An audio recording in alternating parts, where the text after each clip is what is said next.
any uncomfortable conversations on the ride home, but I would bet there are people here who are hiding parts of their recovery because of strong opinions against it that they have heard from people within their recovery circle. Maybe it's medication for mental health, maybe it's medication for opioid use disorder, maybe it's cannabis, maybe it's an occasional drink. And if those choices are working really well for them, they feel like they can't say it out loud. Because if they do, they risk being told to toss everything and go back to day one. That isn't support, that's shame and stigma and outdated beliefs dressed up as care. And that shame does not make people safer, it drives people underground. And speaking of driving people underground, we also have to talk about this tough love and the phrase about loving someone to death. I know there are people who will say tough love saved them. I hear you and I honor your story. But you are the exception, not the rule. We do not have a compassion problem. We are not finding that people who are dying, that most people who are dying are surrounded by loved ones. We are finding many people are dying alone because of stigma, because tough love pushed them there. I'm sorry, but I just don't believe that anyone dies because they were loved too much. But many people do die because they were cut off, abandoned, isolated. If we want fewer funerals, we need more connection, not less. I have never gone to a wake or a funeral after an overdose and heard a family member say, I wish I'd cut them off sooner. But I have heard too many people say, I wish I had picked up that last call from them. Please don't hear me say that not to have boundaries, okay? Boundaries matter. People can and should have them. But the boundaries are for you, to keep you safe and sane. They're not weapons to punish someone into recovery. Remember, the core of substance use disorder is using despite negative consequences. If negative consequences alone could force recovery, most of us wouldn't be here. We would have learned our lesson the first time the consequences hit hard.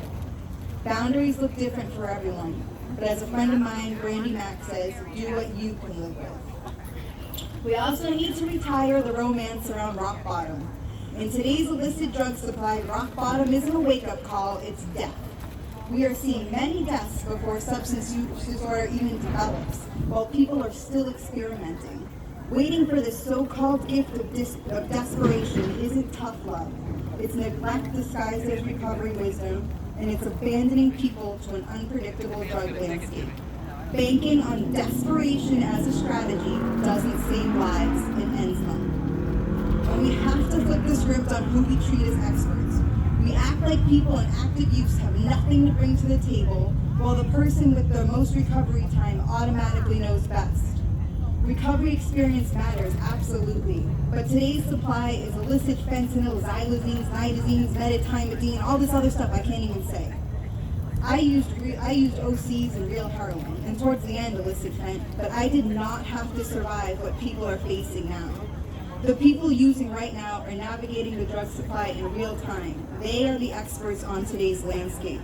If we are serious about saving lives, we need to learn from them and center their knowledge with real power, not token seats. We need more panels about people who use drugs with actual people who are using the drugs. If you want to understand what's going on out there, ask the people who are actually experiencing it. There's another script to flip, the one that teaches people they have to surrender their will because they can't trust themselves. The whole idea that we can't trust our own thinking because if we knew how to help ourselves, we wouldn't be here. If that message genuinely helps you, keep it. Like, do what works for you. Absolutely no shade. But there are a lot of people that doesn't work for. They try it, that fails them, and they're told to try it again and try a little harder. At some point, we have to stop blaming the person and start questioning the approach.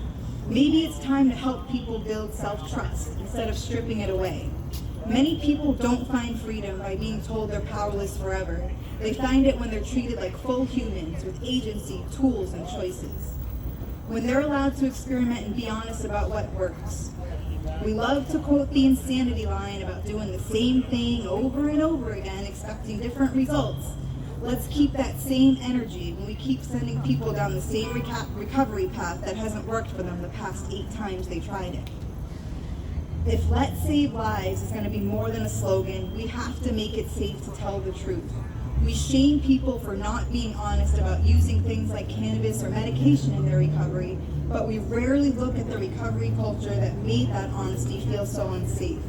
We have to widen our idea of what recovery looks like, so that if a path that keeps someone alive and moving forward is treated as the same respect as abstinence.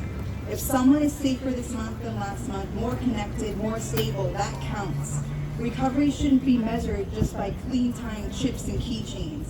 It should be measured by whether people are alive and building lives that make sense to them.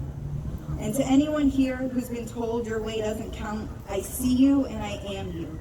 We are not broken. We are resourceful. And if what you are doing is keeping you here, it counts. You count. I'm proud of you for pushing on when the rules told you to start over. I'm proud of the quiet choices nobody claps for. Keep going, and if no one has told you lately, I'm proud of you. I want to belong to a recovery community big enough for all of us, one where compassion is the default, and where the door stays open even when we disagree. If shame on stigma means anything, it means the courage to change here within the recovery community first. The call is coming from inside the house. So recovery community, let's answer that call.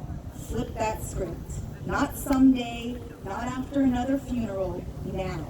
Let's build a community where nobody feels they have to lie about their recovery to belong, and where every step forward counts.